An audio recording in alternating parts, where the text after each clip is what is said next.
Good afternoon. I am Margiana Antunes, the translation specialist for Partners Resource Network.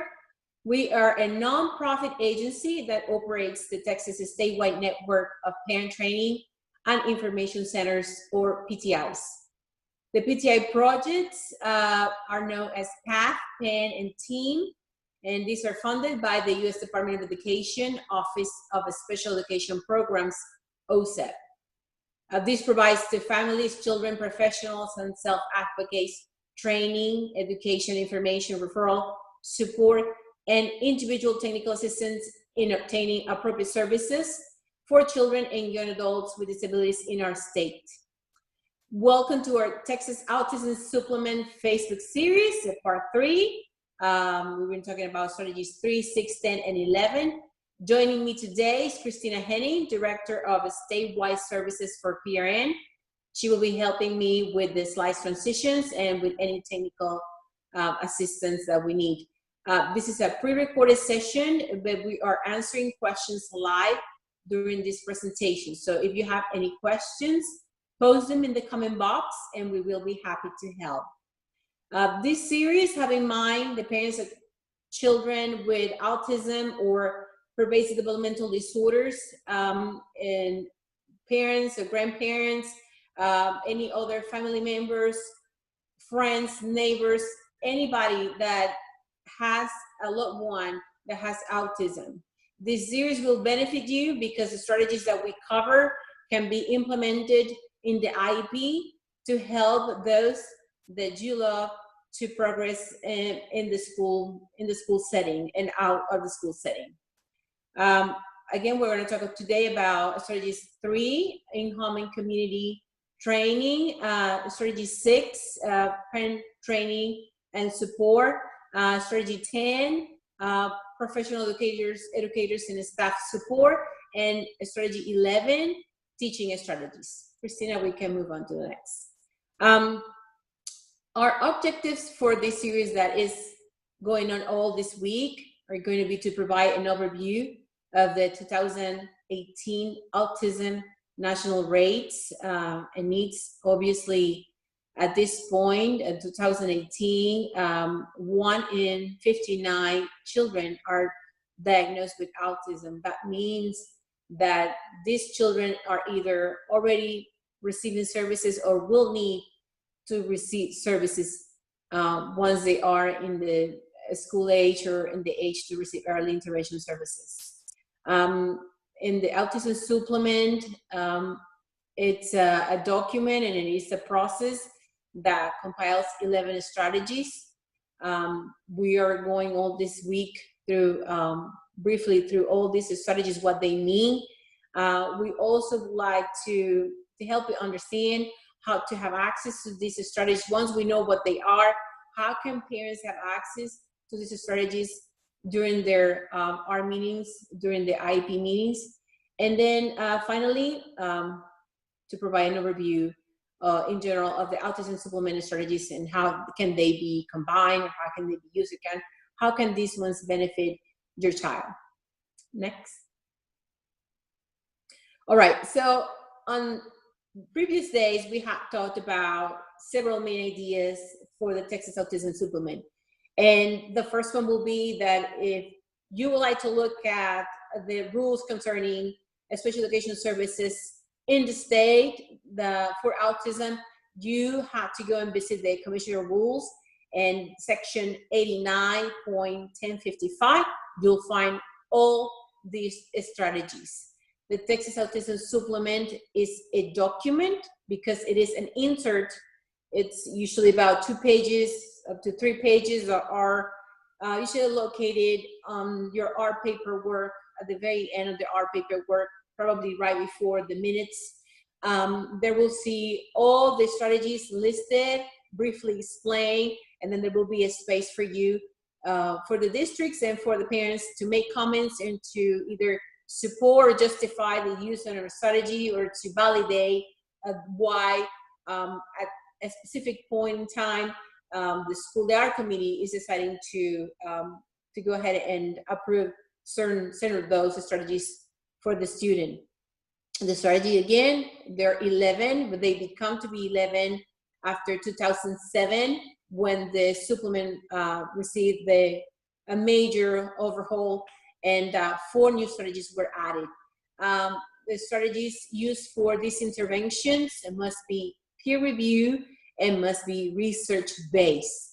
And finally, the considerations of these strategies during your R meetings should not be or should not imply that these strategies will be all implemented, or they all will be approved for your child. Next. All right, so strategy 3, in-home and community-based training. The main goal of this strategy is to teach students to maintain and generalize or transfer these particular strategies that maybe they're learning for the first time in a school setting to home. And then once they are able to maintain that particular skill at home, to transfer that skills to other settings, the community setting, and then back to the school, back from the school to the community. These services, the in-home and community-based training, can be done either at home or outside in the community, depending on what type of skills we would like for the students to gain, maintain, and generalize. And these are usually provided by qualified personnel that are known, or they have experience in the autism spectrum disorders. The goals for both parent training and in-home training is to provide the continuity of these interventions. So then again, the student can eventually reach for generalizations of skills. They focus a lot on social skills, communication skills, obviously behavior skills, and self-help skills. And again, as well as the other strategies, the R committee is the one that should determine what type of service has to be provided, the frequency of this service, and where these services will be provided. In many cases, to have access to the in-home and community-based training, the R committees will, if they don't possess sufficient data to justify this strategy, they will request an evaluation. Now, this evaluation will usually be conducted by somebody that is qualified to provide this particular strategy or techniques. And this evaluation will take in consideration not only the parents, but also the teachers, meaning so the professionals will come, will observe the student, and will talk to the teachers and the personnel that works with your child, but also will have questionnaires given to parents, so they collect all this data and they learn more about what are the needs at home and what will be the reasons why this particular student is not able to generalize the skills that are being shown to be emerging in the classroom and are able to be seen in the classroom or the school environment, but they're not being carried over or transferred into the home or the community. Next. I would like to show you my son attend KDISD, and in the page of my school district, my son's school district, you can log in and show and find the way that they explain how the in-home and community-based training and parent family training, which is another strategy, are basically somewhat combined. And in the case of my school district, my son's school district, they follow a tier, kind of like to determine the type of service and the frequency of this service and where this service will be and how will this service be provided. So in our school district, they, for the tier 1 interventions, they search or they provide viable alternatives. We were not able to find out the definition of viable alternatives, including parent training and standard intervention. So, but we assume that maybe they refer to, maybe printed materials or videos or any other type of information that can be easily provided. Maybe it's a notebook that go back and forth from home to the school and the other way around, just to keep the communications between these two settings going on and find out what can be done to help the students to generalize the skills. Then if that's not enough, then the school, I'm guessing the request, what I was talking about before, the evaluation. So the art committee decides that evaluation should be approved. The evaluation takes place, and this evaluation may take place, and you know, it doesn't say exactly here how long does this evaluation will take place, but it is expected that the art committee also determines when this evaluation will take place and how long it will take for the professional making the evaluation, doing the evaluation, to come back with their findings. And then finally, after that evaluation is done, it is determined whether how the services will be provided. In the tier 3 interventions for our school district, they indicate direct services. Usually direct services are signify that these professionals that have experience with ASD will directly go to the parents and the students, and they will teach and they will provide information, they will provide resources and how to carry over all the strategies that are being used successfully somewhat at school, but they're not yet generalized or transferred to other environments, home or the community. And you can see they're using modeling, they're using, you know, well, they explain that they can create management systems. They can also provide objectives, and these objectives can also be included in a separate document in the IEP paperwork and the art paperwork, and there should be a follow-up to see the progress in regards to this particular strategy. Well, it says that integrates the family, the parents and family training along with the in-home and community-based training. I think we can go back, Christina. But you can go and click on that and see maybe other district or maybe your school district works in a different way.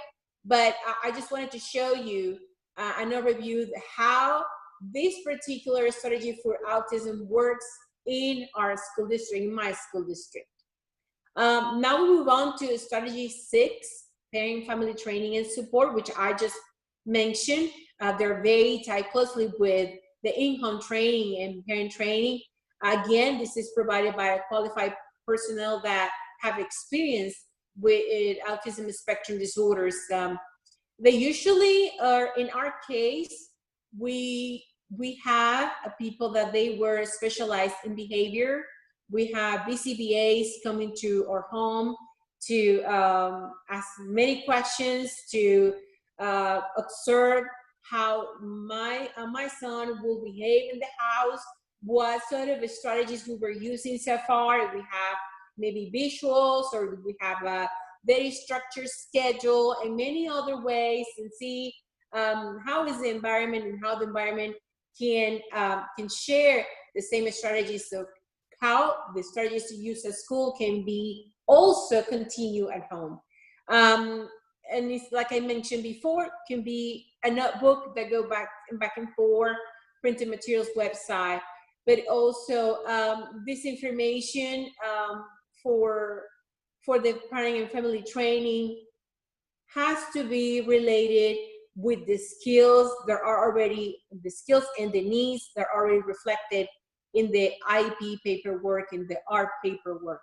And then it goes back to behavior management, interpersonal skills, communication training, and obviously self-help skills and structured environments or non-structured environments. It could be, you know, in the community, it could be outside, it could be when you go to the grocery store, to the movies. I know plenty of families that this is an ordeal to go out because our kids might be too overwhelmed by the sensory overload, or maybe they don't have enough speech and it's difficult for them to communicate when they're frustrated, when they're tired, when they don't want to do something. So part of the training that the parents and families will go through, you know, different from the in-home training that is more towards the student carryover and generalization of skills, is that parents have the access to obtain information about the specific disability and how that disability impacts not only the students, but the family dynamics and maybe the siblings, and how that affects the quality of life within the family and outside. So I always tell parents that it is important to know your child's disability. How does it look like in your case?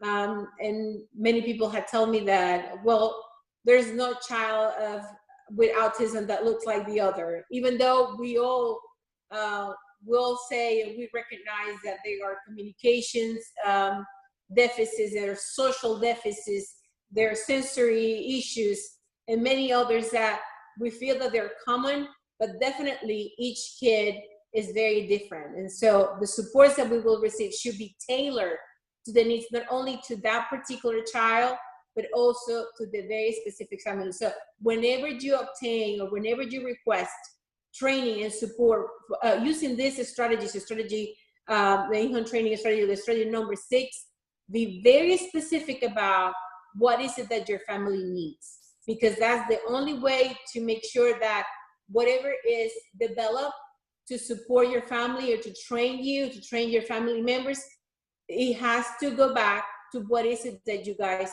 need. Next.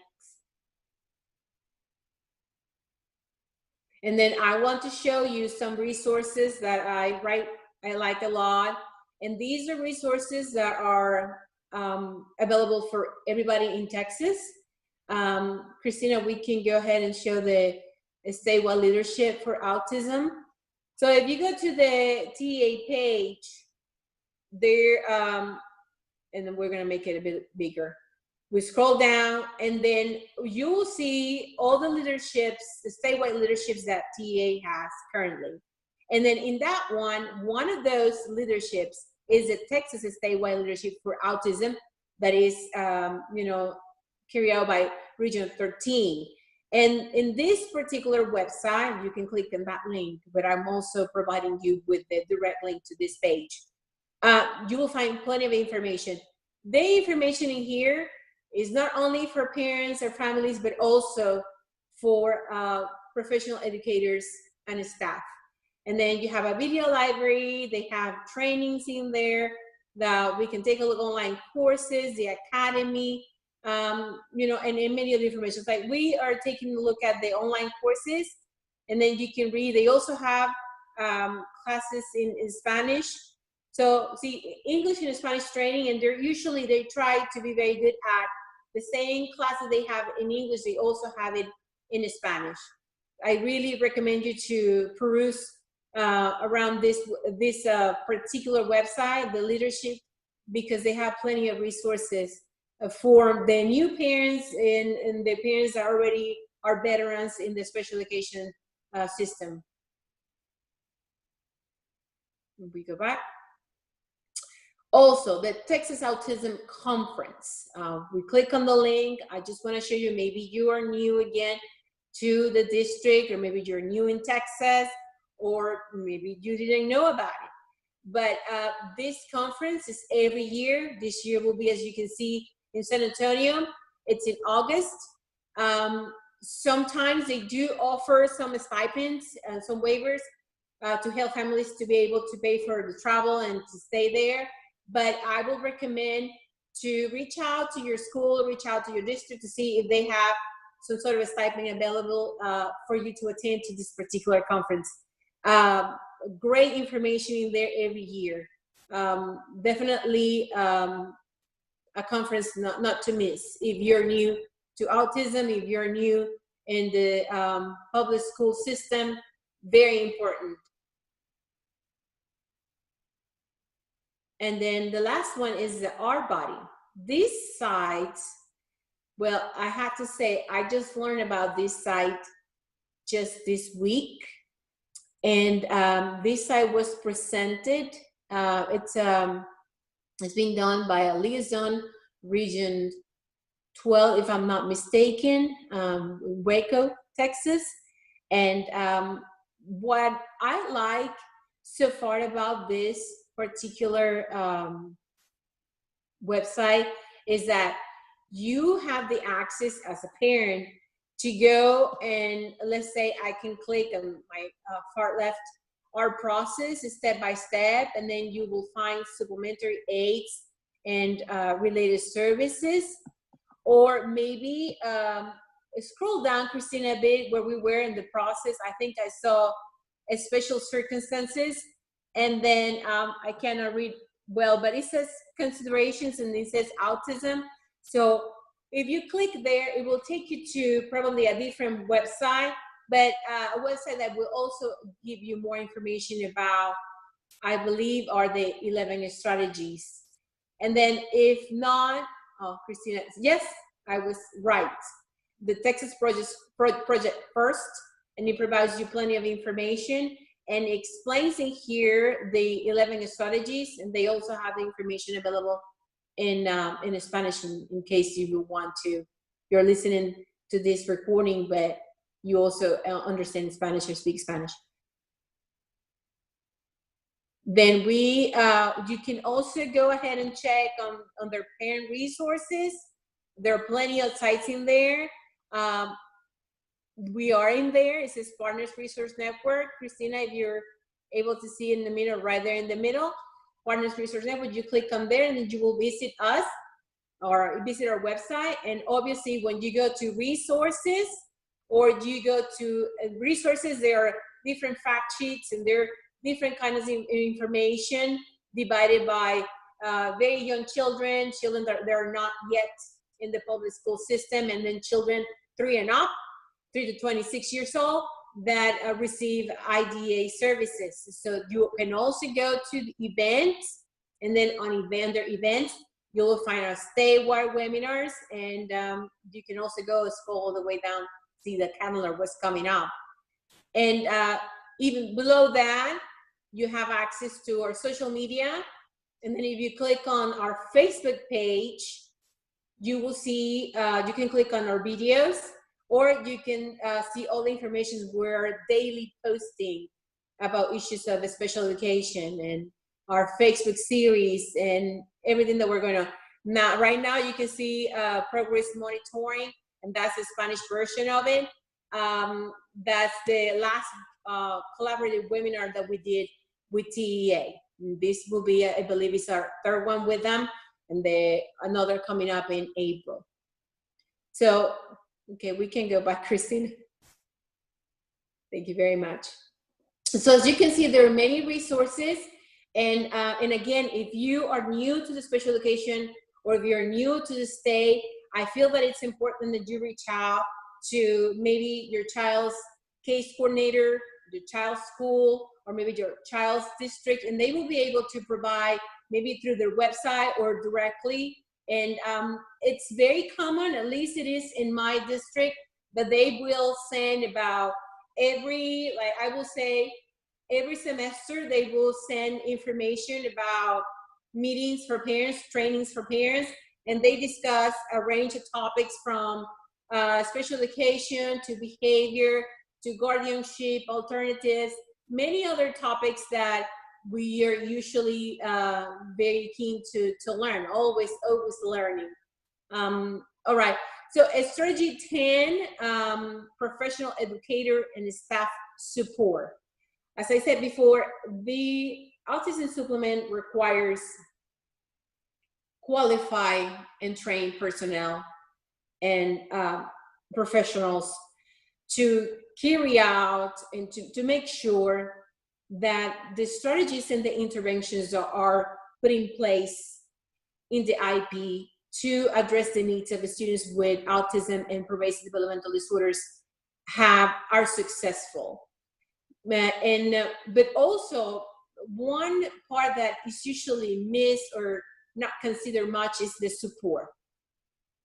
Our teachers and the paraprofessionals that assist them, they not only need the training and to be qualified to carry out their duties and to put in place the IEP goals and all the supplementary aids and services, they also need the constant support. Why is this so important? Well, it is important because maybe they know what to do, but then problems arise, situations arise, and they don't know what to do or which way to go. And it's always very convenient when we know as a parent that we are requesting and we know that our school and our community is providing constant support, positive support to those teachers and paraprofessionals that work with our children every single day. Once the teachers and the paraprofessionals receive not only the training, but also the constant, the permanent support, we will have the best bet that whatever we design in our IEPs for our children, whatever strategies, methods, or techniques we are putting in place, we know that at least we have a better chance to use those as it's supposed, and then obtain, progress, or at least know, okay, this is working, this is not working. If it's not working, then we have to go back and sit down and find out other ways. But always knowing that training is not enough. We also need to request support for the parents, as well as supports for the families. It's also the support for paraprofessionals and professionals is also needed.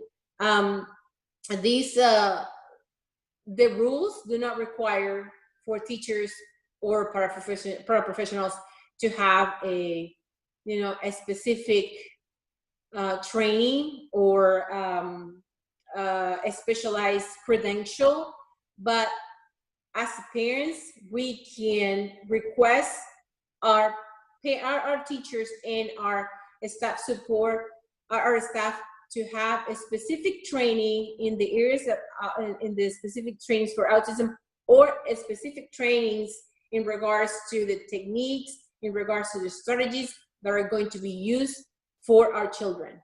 And then again, the training and support is just to assure the correct implementation of the techniques and again, the strategies described in the IEP.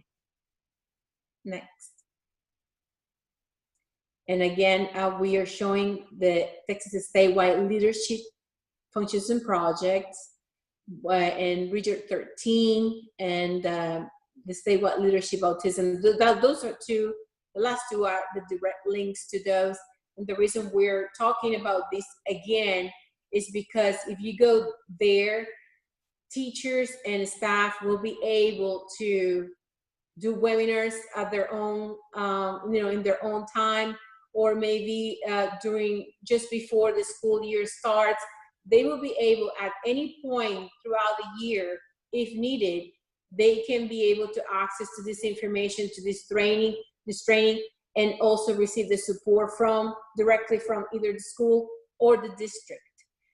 So it's very important that we keep this sites in mind. Maybe in my particular case, at some points, sometimes when my son was obtaining assistive technology, and I knew that maybe his teachers might not know how to use that particular technology or how to make my son be successful with that particular technology. I thought that it was convenient for me, it was important for me to tell our community, we need to request not only training for my son and for the teacher, but also to have the constant support from AT specialists from the district to come by and to be observing for several weeks in a row, make sure that the assistive technology device that we choose for our son was working properly, that what we're supposed to do to assist him with writing was actually working. Next. And strategy 11, teaching strategies. This one, I know that a lot of people, whenever we see ABA, that's a great promise, right? Many parents, me included, we have done ABA.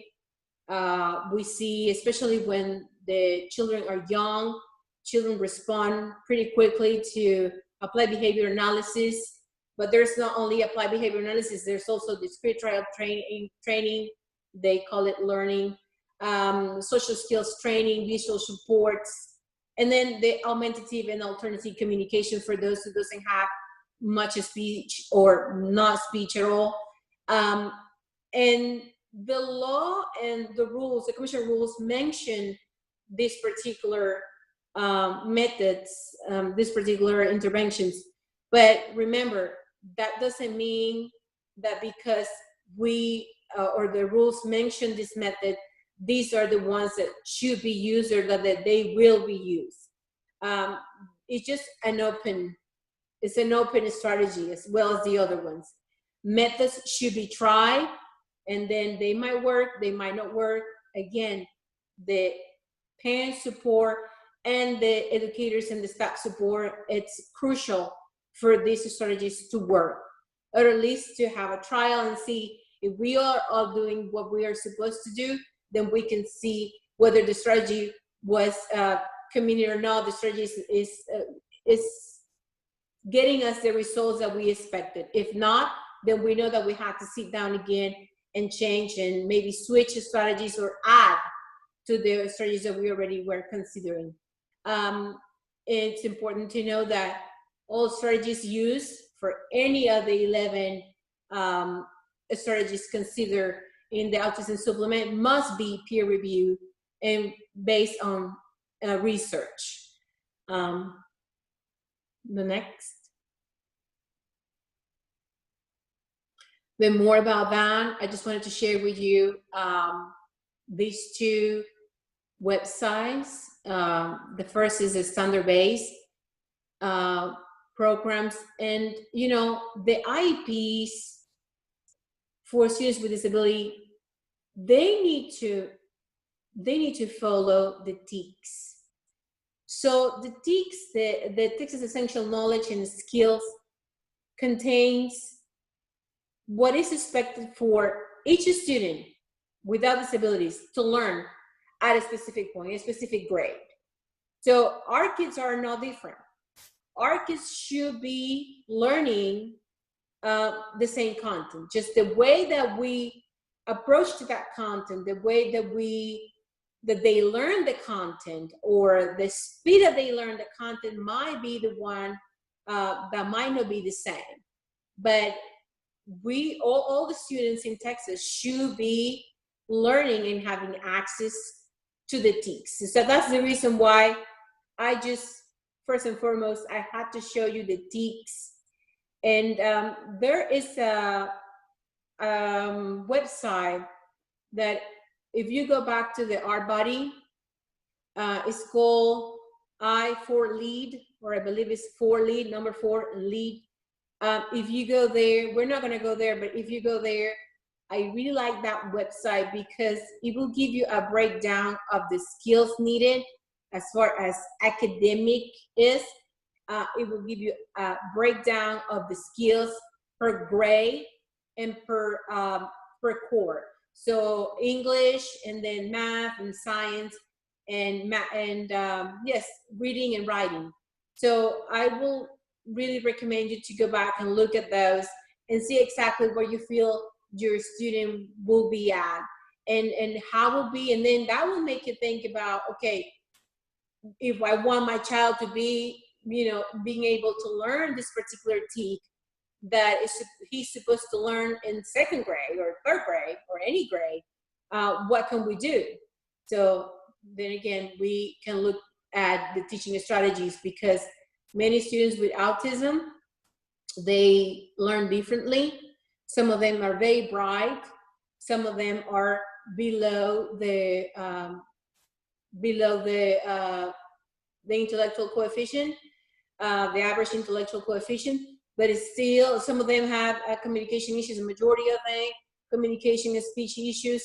So we need to be flexible, and we need to, more importantly, know that not one strategy will work for everybody. So what works for my son might not work for another child. And maybe my son will take 1 week to learn something, to acquire some skills, while others will take 1 day. you know, it depends. That's why it's so important to go back and look at the needs first. Look at the PLAF in your IP. Look at what we're being stating that the strength and the needs are, and then what can we do to address those. And then the last one is the evidence-based practices. I like this one very much. And you know that I keep telling you that these strategies need to be based on peer review and scientifically based or evidence-based practices.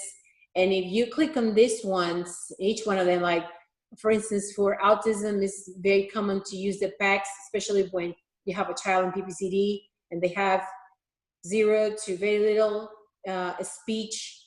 You know, you start using the PACS, and under the communication strategy, the PECs are incorporated in the daily schedules every single day, but the PECs are very well known. Then you have the discrete trial training, also used, very familiar, you know, with ABA. Then the social skill training, highly used for those who are already in higher grades, let's say middle school, high school, and probably the 5th grade in elementary. Then we have modeling, we have visual supports, we have video modeling, in the reinforcements. One of the things that we will discuss later, I believe it's going to be tomorrow, with one of the strategies for positive behavior supports, is that it's very important, because what motivates me to do something might not be the same that motivates the next person. So if you click on these strategies here, you will be familiarizing yourself with what they are and how they can be used. See, Christina's showing us video modeling, and then we just take a look at that. And I believe that this page offers some trainings as far as what each of those evidence-based practices are and why they seem to be very effective for students with autism. So I just wanted you to share that side. You go back. Well, that will be the end of this part 3. And Texas Autism Supplement Facebook Live series will be discussing tomorrow strategies 4 and 7. Strategies 4 is positive behavior support, as I was telling you. And strategy 7 is staff to student ratio. 2 big ones, at least for me.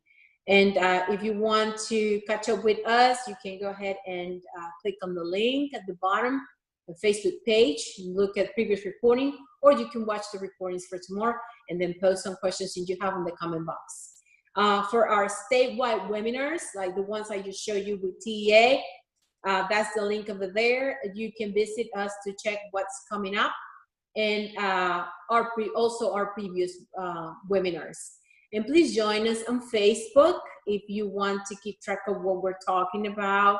There are plenty of resources and information that we post daily, and plus other informations, and it will be very helpful because you can find there, you can connect with other parents, you can listen to our Facebook Lives like this one, and also the Are You Ready in regards to the art process and all the elements of the art process. Well, that's all for me. Thank you very much for listening, and my information is there. Phone number and email. Again, this is a pre-recorded session, but you can leave your questions or your comments on the comment boxes, and we're happy to help you. We will be checking those between tomorrow and the next day. So just be patient a bit. We will get back to you. Thank you very much.